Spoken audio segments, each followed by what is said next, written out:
HSC ও সমমান পরীক্ষা শুরু হচ্ছে কাল। প্রথমবারের মতো 9 বোর্ডে থাকছে অভিন্ন প্রশ্নপত্র। মাদ্রাসা ও কারিগরিতে আগামী বছর থেকে এবার আমরা পরীক্ষার খাতা নিরীক্ষণ করা মানে পুনর এক্সামিন করার ব্যবস্থা আমরা এই আইনের মধ্যে রেখেছি। বেনজিরকে ফেরানো এখন সরকারের হাতে, বলছে দুদক। রিজার্ভ চুরির ঘটনায় সাবেক 3 গভর্নরের নথিপত্র তলব।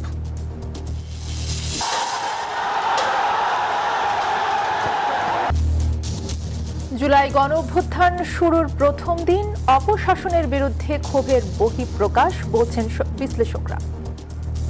এই আন্দোলনটা সকল মানুষের সকলের অংশ নেয় আন্দোলন।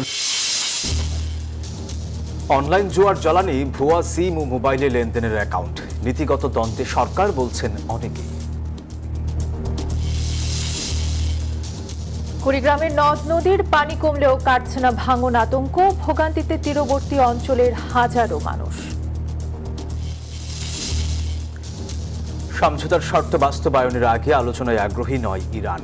সুবিধাজনক অবস্থানে থাকার দাবি ওয়াশিংটনের। স্বাগত নিউজ 24 সংবাদে। পুরো সংবাদে আপনাদের সাথে আছি আমরা দুজন। আমি সোহাগ বক্স এবং আমি তাসনিম অর্থী। দেখছিলেন বিআরবি কেবলস সংবাদ শিরোনাম। এবার পুরো খবর। আগামীকাল বৃহস্পতিবার থেকে শুরু হচ্ছে চলতি বছরের এইচএসসি ও সমমান পরীক্ষা। প্রথমবারের মতো 9 বোর্ডে অভিন্ন প্রশ্নপত্রে পরীক্ষা দেবে শিক্ষার্থীরা। এবার 2697টি পরীক্ষা কেন্দ্রে সিসিটিভি ক্যামেরা থাকবে। কেন্দ্রগুলো মন্ত্রণালয় থেকেও মনিটরিং করা হবে। সচিবালয় ব্রিফিংয়ে শিক্ষামন্ত্রী ডক্টর আনম এহসানুল হক মিলন এসব কথা জানান। এবছর এইচএসসিতে 9টি সাধারণ এবং মাদ্রাসা ও কারিগরি মিলিয়ে 11টি বোর্ডে পরীক্ষার্থীর সংখ্যা 12,70,583 জন। এর মধ্যে 9টি সাধারণ শিক্ষা বোর্ডে 10,69,714 জন, মাদ্রাসা বোর্ডে 92,905 জন এবং কারিগরি বোর্ডে 1,07,964 জন। এই বছর ঢাকা বোর্ডে সবচেয়ে বেশি পরীক্ষার্থী অংশগ্রহণ করছেন, 3,393 জন। এবছর সবচেয়ে কম পরীক্ষার্থী বরিশাল বোর্ডে 58,694 জন। প্রশ্নপত্র কঠোর নজরদারিতে ছাপানো হয়েছে, তবে কেউ ভুয়া প্রশ্নপত্র সোশ্যাল মিডিয়া বা অন্য কোনো মাধ্যমে ছড়ালে বা প্রশ্ন ফাঁসের চেষ্টা করলে দৃষ্টান্তমূলক শাস্তি দেওয়া হবে। সচিবালয়ে সংবাদ সম্মেলনে শিক্ষামন্ত্রী জানান, এবছর 9টি সাধারণ বোর্ডে অভিন্ন প্রশ্নপত্র হচ্ছে। মাদ্রাসা ও কারিগরিতে হবে আগামী বছর থেকে। 2001 হতে 2006 আমরা দেখেছি অনেক সময় ভিতরে খাতা চেঞ্জ করে ফেলে, উপরে ওএমআর ফর্মটি শুধু থাকে। সেই জন্য এবার আমরা পরীক্ষার খাতা নিরীক্ষণ করা মানে পুনর এক্সামিন করার ব্যবস্থা আমরা এই আইনের মধ্যে রেখেছি। এমনকি এক্সামিনাররা সঠিকভাবে খাতা দেখছেন কিনা সেটাও আমরা এবার স্যাম্পলিং করে বোর্ডগুলোতে খাতা নিয়ে আমরা দেখব এক্সামিনাররা কি ওভার মার্কিং করছে না আন্ডার মার্কিং করছে, সেটাও আমরা পরীক্ষা নিরীক্ষা করব। একই সাথে এক্সামিনার আমরা বাড়িয়ে দিচ্ছি যেন খাতা দেখার মধ্যে সুন্দর হয়। শিক্ষামন্ত্রী জানান, প্রাথমিক ও মাধ্যমিকে 2028 সাল থেকে নতুন শিক্ষাক্রম চালু হচ্ছে। আর প্রধানমন্ত্রীর শিক্ষা উপদেষ্টা মাহাদি আমিন বলেন, সেই শিক্ষাক্রমে পুঁথিগত বিদ্যার পাশাপাশি কারিগরি ও পেশাগত শিক্ষাকে বাধ্যতামূলক করা হবে। প্রাধান্য দেওয়া হবে সংস্কৃতি ও ক্রীড়াকে।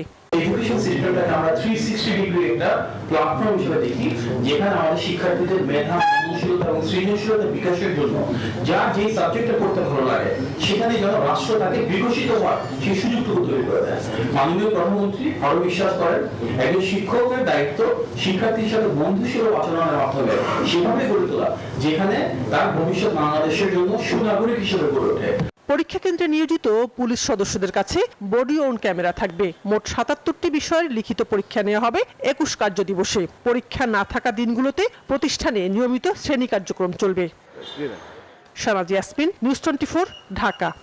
দুবাই পুলিশের হাতে গ্রেফতার সাবেক আইজিপি বেনজির আহমেদকে দেশে ফিরিয়ে আনার বিষয়টি এখন সরকারের হাতে, এমনটা বলছে দুর্নীতি দমন কমিশন।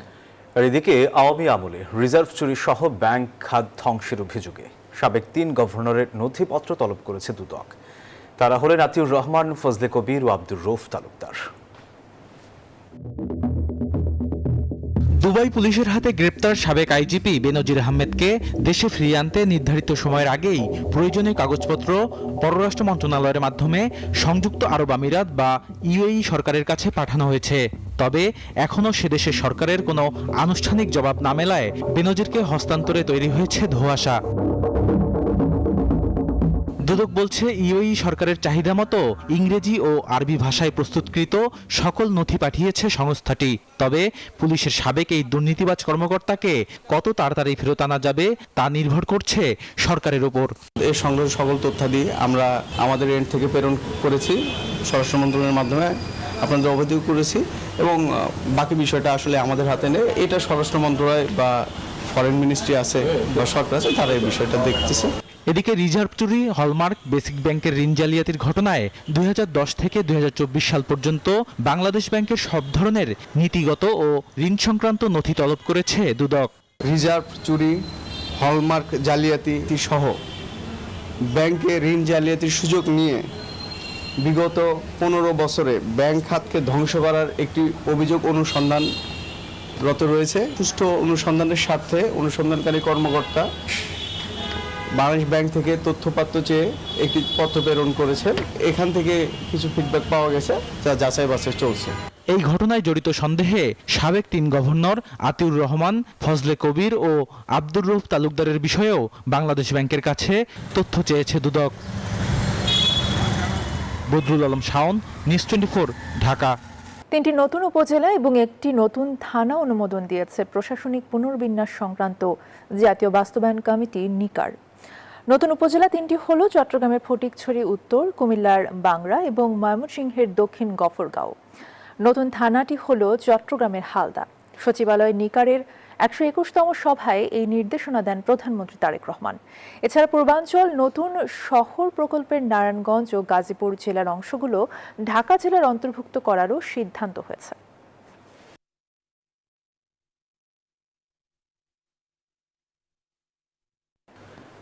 প্রান্তিক মানুষের সুচিকিৎসার স্বার্থে দেশের প্রতিটি জেলায় ও সদর হাসপাতালে ক্রিটিক্যাল চিকিৎসা সেবা নিশ্চিত করা জরুরি, এমনটি বলেছেন জিয়াউর রহমান ফাউন্ডেশনের vice president doctor Zubaida Rahman.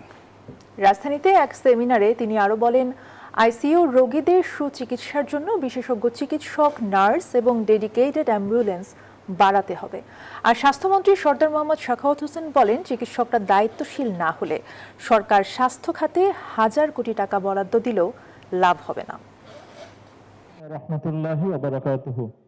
Hotel ইন্টারকন্টিনেন্টালে Bangladesh society of critical care medicine আয়োজিত জাতীয় সেমিনারে যোগ দেন জিয়াউর রহমান ফাউন্ডেশনের vice president doctor Zubaida Rahman. আজকের অনুষ্ঠানে সভাপতি দেশের ক্রিটিক্যাল কেয়ার চিকিৎসা সেবার সার্বিক চিত্র তুলে ধরেন তিনি। বলেন, বর্তমানে দেশে প্রতি 1 লাখ মানুষের জন্য ক্রিটিক্যাল কেয়ার বেড রয়েছে মাত্র 1.7টি, যা কোনোভাবেই কাম্য নয়। দেশের 80 থেকে 90% ইন্টেনসিভ কেয়ার ইউনিট রাজধানী ঢাকায় অবস্থিত, কিন্তু ক্রিটিক্যাল কেয়ার ইউনিটগুলি মূলত বড় শহরের হাসপাতালগুলিতে। আমাদের 68 থেকে 70% দেশবাসী বাস করে গ্রামাঞ্চলে। তাহলে তারা কিভাবে ক্রিটিক্যাল কেয়ারের মতো সেবা পাবে? কেউ অসুস্থ হলে তার জন্য কিভাবে সর্বোচ্চ চিকিৎসা সেবা প্রদান করা যাবে? তিনি বলেন, রাজধানীর পাশাপাশি সারা দেশে সুচিকিৎসার জন্য বিশেষজ্ঞ চিকিৎসক, নার্স ও ডেডিকেটেড অ্যাম্বুলেন্স বাড়াতে হবে।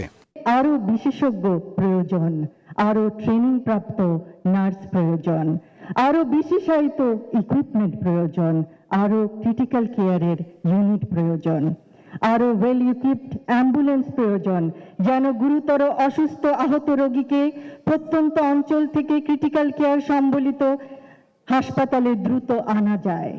শুধুমাত্র তাহলেই আমরা আরো বেশি সংখ্যক রোগীকে ক্রিটিক্যাল কেয়ার ইউনিটে চিকিৎসা প্রদান করতে পারব। সেমিনারে স্বাস্থ্যমন্ত্রী বলেন, জনগণকে কাঙ্ক্ষিত চিকিৎসা সেবা দিতে চিকিৎসকদের আরো দায়িত্বশীল হতে হবে।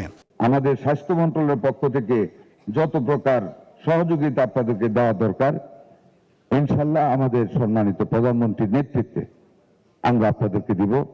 আপনারা একটু আপনাদের হ্যান্ডস অফ কোঅপারেশন একটু সামনের দিকে বাড়িয়ে দেবেন। সমাজ কল্যাণ মন্ত্রী ডাক্তার এজেডএম জাহিদ হোসেন বলেন, স্বাস্থ্যসেবা পৌঁছে দিতে হবে প্রত্যন্ত অঞ্চলেও। আপনারা কনস্ট্রাকটিভ চিন্তা করবেন না।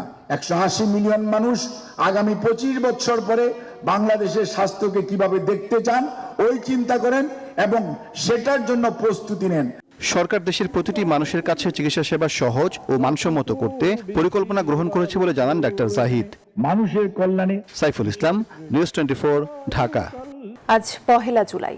2024 সালের এই দিনে কোটা সংস্কারের দাবিতে আন্দোলনের নামে ঢাকা বিশ্ববিদ্যালয় সহ কয়েকটি বিশ্ববিদ্যালয়ের শিক্ষার্থীরা, যা পরে রূপ নেয় ছাত্র জনতার অভ্যুত্থানে। আর 36 দিনের এই আন্দোলনে শেখ হাসিনার পলায়নের মধ্য দিয়ে পতন হয় 1.5 দশকের ফ্যাসিবাদী শাসনের। বিশ্লেষকদের মতে জুলাই আন্দোলন কোটা সংস্কারের মধ্য দিয়ে শুরু হলেও সেটি মূলত আওয়ামী অপশাসনের বিরুদ্ধে জনগণের ক্ষোভের বহিঃপ্রকাশ। 2024 সালের 5 জুন হাইকোর্টের রায়ে 2018 সালে বাতিলকৃত কোটা ব্যবস্থা পুনর্বহাল করা হলে সাধারণ শিক্ষার্থীরা ক্ষুব্ধ হয়ে ওঠেন। বৈষম্য নিরসনে হাইকোর্টের রায়ের বিরুদ্ধে 1 জুলাই থেকে লাগাতার আন্দোলনে নামেন তারা।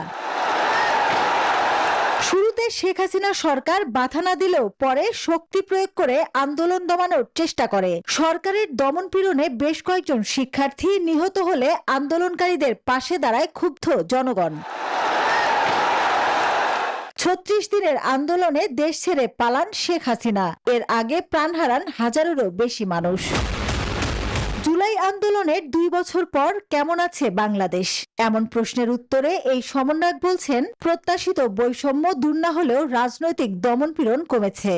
মানুষের যে অধিকার, সেই অধিকারের জায়গা পুরোপুরি এখনো নিশ্চিত হয়নি, কিন্তু বাংলাদেশের যে রাজনৈতিক পরিস্থিতি সেটা অনেকটাই বদলেছে এবং রাজনৈতিক সহনশীলতা এবং গণতান্ত্রিক যে পরিবেশ সেটি পূর্বের যে কোনো সময়ের চাইতে এখন বেশি বিদ্যমান আছে। তো এটি আমাদেরকে আশা জাগায়। আর রাষ্ট্রবিজ্ঞানের এই অধ্যাপক মনে করেন, অন্তর্বর্তী সরকারের সময় আন্দোলনের ক্রেডিট নিয়ে দ্বন্দ্ব সাধারণ মানুষের কাছে জুলাইকে কিছুটা মলিন করেছে। যে আন্দোলনটা সকল মানুষের সকলের অংশ নেয় আন্দোলন, সবাই যেটাকে নিজেরা ক্রেডিট নিচ্ছে, নিজেরা একটা কর্তৃত্ববাদ ফেসিবাদী সরকারের পতন ঘটিয়েছে, সেটা ডাইভার্ট করতে গিয়ে এই কর্তৃত্ববাদ ফেসিবাদ পরবর্তী যে নতুন বাংলাদেশ নির্মাণের জায়গাটা, সেইটাতে কিছুটা আগ্রহ হারিয়ে ফেলে ওই সাধারণ মানুষজন যারা জুলাই আন্দোলনে অংশগ্রহণ করেছে।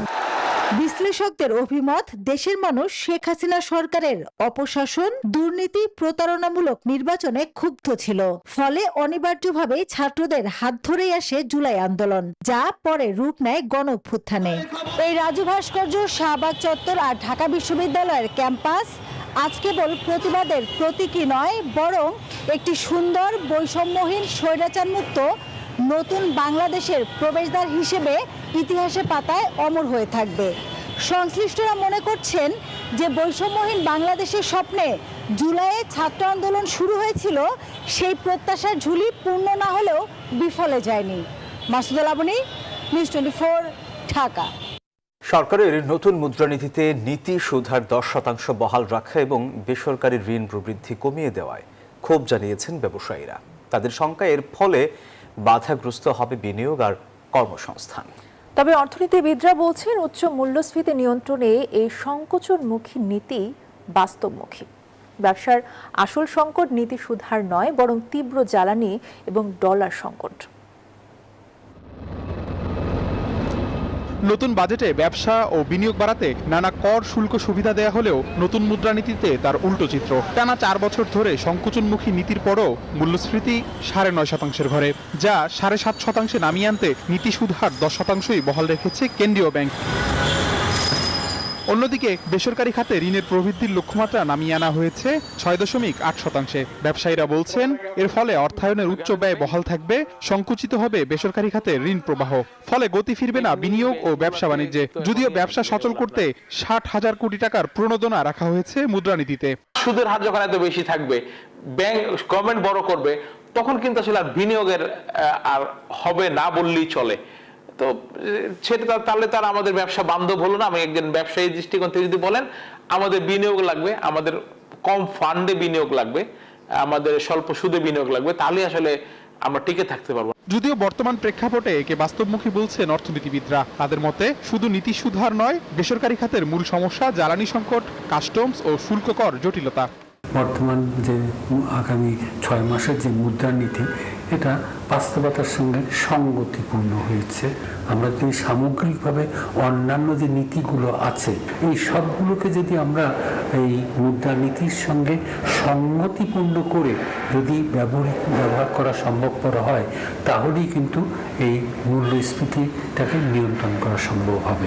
তবে সরকারের প্রবৃদ্ধিমুখী রাজস্ব নীতি ও কেন্দ্রীয় ব্যাংকের কঠোর মুদ্রানীতির মধ্যে সমন্বয়ের ঘাটতি দেখছেন অর্থনীতিবিদরা। সরকারের পক্ষে শুধুমাত্র এই ফিসক্যাল পলিসি অথবা মনিটারি পলিসি এর মাধ্যমে যে দেশের সামগ্রিক মূল্যস্ফীতিটা নিয়ন্ত্রণে রাখবে এরকম নাও হতে পারে। বাংলাদেশে মূল্যস্ফীতি এটা কিন্তু শুধুমাত্র অর্থনৈতিক যে কারণ এর মাধ্যমে কিন্তু ঘটে না।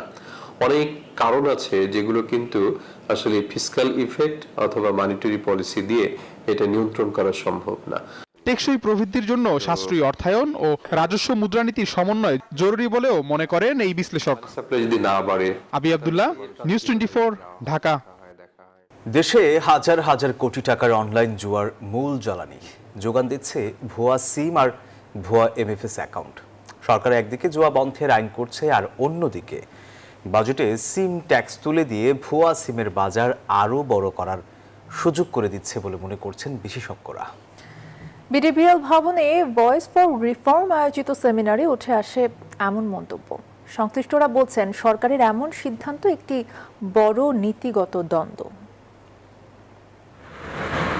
জাতীয় সংসদে জুয়া প্রতিরোধ আইন 2026 পাশ হয়েছে। নতুন আইনে অনলাইন জুয়া, বেটিং, ম্যাচ ফিক্সিং, ক্রিপ্টোকারেন্সি ব্যবহার, VPN, mirror site, digital wallet সহ প্রযুক্তি নির্ভর জুয়ার বিভিন্ন দিককে আইনের আওতায় আনা হয়েছে। তবে বিশেষজ্ঞরা বলছেন শুধু আইন করে অনলাইন বেটিং ও সাইবার অপরাধ বন্ধ করা যাবে না। বন্ধ করতে হবে অবৈধ সিম ও এমএফএস অ্যাকাউন্ট পরিচালনাকারী চক্রের দৌরাত্ম্য। আমাদের যে অনলাইন বেটিং এর মতো যে ক্রাইম বা আরো অনেক সোশ্যাল অনলাইন ক্রাইম গুলো আছে, এটা রেসপন্সিবিলিটি মোবাইল টেলিকম কোম্পানি এবং এমএফএস এবং ক্ষেত্রবিশেষে ব্যাংকগুলো নিতে হবে। সেমিনারে সিম ট্যাক্স কমানোর সুবিধা সাধারণ মানুষের পকেটে যাবে না জানিয়ে সাবেক টেলিকম প্রধান মাহতাব উদ্দিন বলেন এর পুরো লাভ যাবে কর্পোরেট অপারেটরদের পকেটে। অন্যদিকে বাজেটে স্টার্টআপদের কর ছাড়ের প্রশংসা করলেও দীর্ঘমেয়াদী পলিসির অভাব রয়েছে বলে জানান উদ্যোক্তারা। এই যে নতুন যে পলিসি করা হলো 25, সেখানে প্রচুর বেনিফিট দেওয়া হয়েছে টেলিকম অপারেটরদেরকে। ডিজিটাল ইকোনমি তখনই তৈরি হবে যখন ডিজিটাল সার্ভিসেস গুলোর উপরে প্রাধান্যটা বেশি আসবে। পাশাপাশি আর্টিফিশিয়াল ইন্টেলিজেন্স বা এআই নিয়ে আগামীতে বাজেটে অর্থ বরাদ্দ রাখার কথাও বলেন খাত সংশ্লিষ্টরা। সেই সাথে এনবিআর এর ট্যাক্স সার্টিফিকেট পাওয়ার ক্ষেত্রে লাখ টাকার অনৈতিক লেনদেনের এক ওপেন সিক্রেট চিত্র তুলে ধরেন বক্তারা। এখন একটা সময় এসেছে সরকারের ক্ষেত্রে যে এআই নিয়ে পার্টিকুলারলি কিছু আলাদাভাবে কিছু ফান্ডিং রাখা প্রয়োজন। সেখানে এআই রিসার্চ সেন্টার হইতে পারে বা সবকিছু হতে পারে, বাট এরকম কিছু পাই না। আমার মনে হয় সরকার এটাকে নজর দিবে।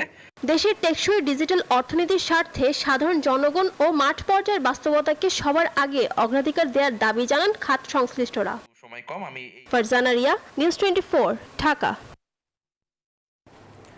কুড়িগ্রামের নাগেশ্বরী উপজেলার বামনডাঙ্গা ইউনিয়নে দুধকুমার নদীর তীব্র স্রোতে নদীর পাড় এবং বিকল্প সড়ক ভেঙে যাওয়ায় ভোগান্তিতে নদী তীরবর্তী হাজারো মানুষ। বিশেষ করে বামনডাঙ্গা ইউনিয়নের তেলেনির পাড়ে অরক্ষিত 300 মিটার নদী পথে বাঁধ নির্মাণে জমি অধিগ্রহণ জটিলতায় প্রতি বছর একই জায়গায় ভাঙন আর প্লাবনে বিপাকী এলাকাবাসী। হুমায়ুন কবির সূর্যের পাঠানো তথ্য ছবিতে ডেস্ক রিপোর্ট। কমতে শুরু করেছে কুড়িগ্রামের ধরলা, তিস্তা, দুধকুমার সহ 16টি নদ নদীর পানি। তবে পানি কমলেও কমেনি ভোগান্তি, আতঙ্ক কাটেনি নদী তীরবর্তী মানুষের। চলতি বন্যায় দুধকুমার নদীর চেলেনির পাড় ভেঙে লোকালয়ে ঢুকেছে পানি। তীব্র স্রোতে ভেঙে পড়েছে বামনডাঙ্গা ইউনিয়নের আদর্শ বাজার সড়কের পরিত্যক্ত ব্রিজের নিচের বিকল্প সড়কটিও। বিপাকে হাজারো মানুষ, ঝুঁকি নিয়ে পারাপার হচ্ছে যানবাহন। রাস্তা ভাঙে গেছে, এখন ব্রিজ দিয়ে পার হওয়ার অনেক সমস্যা দাঁড়িয়ে গেছে। ঠিক বছর এই জায়গাটা ভাঙে যায়, কারণ ভালোভাবে কাজ হয় না। তো এই পানি যদি ঠিক মতন আরেকটু বাড়ে মানুষের অনেক ক্ষয়ক্ষতি হবে। পানি কমলেও এখনো ডুবে আছে এমন বীজতলা সহ ফসলি ক্ষেত, ক্ষতির শঙ্কা চাষির। আমার হেমতি ধানের বিছন তামার নষ্ট হয়ে গেছে, 15-20 বিঘে মাটির মধ্যে বিছন ছিল, তামার নষ্ট হয়ে গেছে। এদিকে 23টি পয়েন্টে ভাঙন শনাক্ত করার কথা জানালেন পানি উন্নয়ন বোর্ডের এক কর্মকর্তা। 72 ঘন্টা একটি পূর্বাভাস ছিল যে নন্দনের পানি বৃদ্ধিতে নিম্নাঞ্চল প্লাবিত হবে, সেই মোতাবেক কিছু এলাকা প্লাবিত হয়েছিল। এর মধ্যে বেশ কিছু জায়গায় ভাঙন দেখা দিয়েছে। আমরা ইতিমধ্যে 36টি জায়গায় আইডেন্টিফাই করেছি যেগুলোতে ভাঙন হয়েছে। এদিকে লালমনিরহাটে তিস্তার পানি কমলেও কাটছে না ভাঙন আতঙ্ক। Desk report, news 24। আর কাউকে দেশের শান্তি ও স্থিতিশীলতা নষ্ট করতে দেয়া হবে না। হোলি আর্টিজান হামলার দশক পূর্তির দিনে এমন বার্তা দিয়েছেন পররাষ্ট্র প্রতিমন্ত্রী শামা ওবায়দ ইসলাম। ভয়াবহ সেই ঘটনায় নিহতদের স্মরণে ঢাকার ইতালি দূতাবাসের আয়োজনে অংশ নেন তিনি। এদিকে বিশ্লেষকরা বলছেন, জঙ্গিবাদ দমনে বাংলাদেশ অনেকটা সফল হলেও ফের সেই শঙ্কা উঁকি দিচ্ছে। 1 জুলাই 2016 শুক্রবারের শান্ত সন্ধ্যাটি মুহূর্তেই রূপ নিয়েছিল এক রক্তস্নাত উপাখ্যানে। হলি আর্টিজান বেকারিতে সশস্ত্র জঙ্গিদের নারকীয় তাণ্ডবে প্রাণ হারান 17 জন বিদেশি সহ 22 জন। পরদিন সকালে সেনাবাহিনীর অপারেশন থান্ডারবোল্টের মধ্য দিয়ে অবসান ঘটে জিম্মি সংকটের। এক দশক পর দৃশ্যপট কিছুটা ভিন্ন। 24-এর 5 আগস্টের গণঅভ্যুত্থানের পর জঙ্গিদের জেল থেকে পালানো, অস্ত্র লুটের পর সম্প্রতি পুলিশ সদর দপ্তর থেকে হামলা আশঙ্কায় সতর্কতা জারি করা হয়েছে। কেরানীগঞ্জে বিস্ফোরণ ও 17 জন গ্রেপ্তারের ঘটনা জানান দিচ্ছে জঙ্গিদের নতুন তৎপরতার। 2টি কারাগার থেকে প্রায় 800-র মতো কয়েদি এই যে জঙ্গি বা উগ্র মতাদর্শের সাথে জড়িত বিভিন্ন হামলা করেছেন এই ধরনের ব্যক্তিরাও কিন্তু ওখানে আছেন, অপরাধীরাও আছেন। তাদের মাধ্যমে যে কোনো ধরনের অঘটন বা দুর্ঘটনা বা অপরাধমূলক তৎপরতা সৃষ্টি অর্থ যথেষ্ট সংখ্যা থাকে। এর সাথে যুক্ত হয়েছে যে সমস্ত অস্ত্রগুলো এখন পর্যন্ত পুলিশ উদ্ধার করতে পারেনি। অপরাধ বিশেষজ্ঞদের কাছে সবচেয়ে বড় শঙ্কার জায়গাটি হলো খোদ রাষ্ট্রের নীতি নির্ধারকদের বয়ান। যে বাস্তবতার কারণে আমাদের দেশে এই উগ্র মতবাদ বলুন অথবা জঙ্গি সম্পৃক্ততার প্রসঙ্গগুলো বেড়ে যায়, তার মধ্যে অন্যতম হচ্ছে যে যারাই ক্ষমতায় থাকেন সেই সময় আমরা দেখেছি তারা শব্দগত আশ্রয় প্রশ্রয় দিয়ে থাকেন। অর্থাৎ যারা ক্ষমতায় থাকেন তারা স্বীকার করতে চান না যে কোনো জঙ্গি তৎপরতা আছে বা উগ্রতার কোনো প্রসঙ্গ আছে। তো তারা নানা ধরনের সহনশীল শব্দ ব্যবহার করে এটাকে সহনশীল রাখার চেষ্টা করেন, অর্থাৎ তার নিয়ন্ত্রণে সবকিছু আছে, এটাকে তারা বোঝাতে চান বা প্রমাণ করতে চান। এমন বাস্তবতায় পূর্ণ হলো হামলার 10 বছর। নিহতদের স্মরণে ঢাকার ইতালি দূতাবাসের স্মরণ সভায় যোগ দেন পররাষ্ট্র প্রতিমন্ত্রী। জানান, দেশের নিরাপত্তা নিয়ে সরকারের কঠোর অবস্থানের কথা। উগ্রবাদের সংখ্যা অঙ্কুরে বিনষ্ট করতে রাষ্ট্র ও আইন শৃঙ্খলা বাহিনীর সমন্বিত পদক্ষেপ এখন সময়ের দাবি বলছেন বিশেষজ্ঞরা। আলমহামিদুল খান, নিউজ 24, ঢাকা। এবার আন্তর্জাতিক প্রসঙ্গ। সমঝোতার স্মারকের প্রধান শর্তগুলো বাস্তবায়ন না হলে চূড়ান্ত চুক্তি নিয়ে যুক্তরাষ্ট্রের সঙ্গে কোনো আলোচনা করবে না ইরান। বুধবার এমন বার্তা দিয়েছে তেহরান। দাবি করেছে হরমুজ প্রণালী ইরানের শক্তির সর্বশ্রেষ্ঠ হাতিয়ার। তবে চুক্তি ব্যর্থ হলে যুক্তরাষ্ট্রের কোনো ক্ষতি হবে না বলছেন মার্কিন ভাইস প্রেসিডেন্ট জেডি ভ্যান্স। এদিকে মধ্যস্থতাকারী কাতারের সঙ্গে দোহায় বৈঠক করেছেন ইরান মার্কিন প্রতিনিধি দল। ট্রাম্প প্রশাসনের পক্ষ থেকে কাতারের দোহায় বৈঠক নিয়ে বারবার ইতিবাচক ইঙ্গিত দেওয়া হলেও বরাবরই তা অস্বীকার করে আসছে ইরান। এ বিষয়ে আবারও নিজেদের অবস্থান স্পষ্ট করেছে খামেনির দেশ। ইরানের প্রধান আলোচক এবং পার্লামেন্টের স্পিকার বাঘের গালিভাব সাফ জানিয়েছেন, সমঝোতা স্মারকের প্রধান 5টি শর্ত পূরণের আগে যুক্তরাষ্ট্রের সঙ্গে চূড়ান্ত চুক্তির বিষয়ে কোনো আলোচনায় বসবেন না তারা। সেই সঙ্গে কৌশলগতভাবে অত্যন্ত গুরুত্বপূর্ণ হরমুজ প্রণালীকে ইরানের ক্ষমতার সবচেয়ে বড় হাতিয়ার হিসেবে উল্লেখ করেন তিনি। ফের স্পষ্ট করেন, এই নৌরুটের উপর ইরান কোনো অবস্থাতেই নিজেদের সার্বভৌমত্বের অধিকার ছাড়বে না। চূড়ান্ত চুক্তিতে না পৌঁছাতে পারলে সুবিধাজনক অবস্থায় থাকবে যুক্তরাষ্ট্রই, এমন দাবি করেছেন মার্কিন ভাইস প্রেসিডেন্ট জেডি ভ্যান্স। বলেন, ইরানের পরমাণু কর্মসূচি এবং সামরিক শক্তি এরই মধ্যে ধ্বংস হয়ে গেছে। সতর্ক করেন, হরমুজ প্রণালীতে কোনো জাহাজ লক্ষ্য করে ইরানের হামলার কঠোর জবাব দেবে ওয়াশিংটন। এদিকে দোহায় ইরান যুক্তরাষ্ট্রের মধ্যে কোনো আলোচনা না হলেও মধ্যস্থতাকারী কাতারের সঙ্গে উভয় দেশের প্রতিনিধিদের বৈঠক হয়েছে। আসমাতুলি, নিউজ 24। দর্শকের এই ছিল নিউজ 24 সংবাদের এখনকার আয়োজনে। সাথে থাকায় ধন্যবাদ সবাইকে।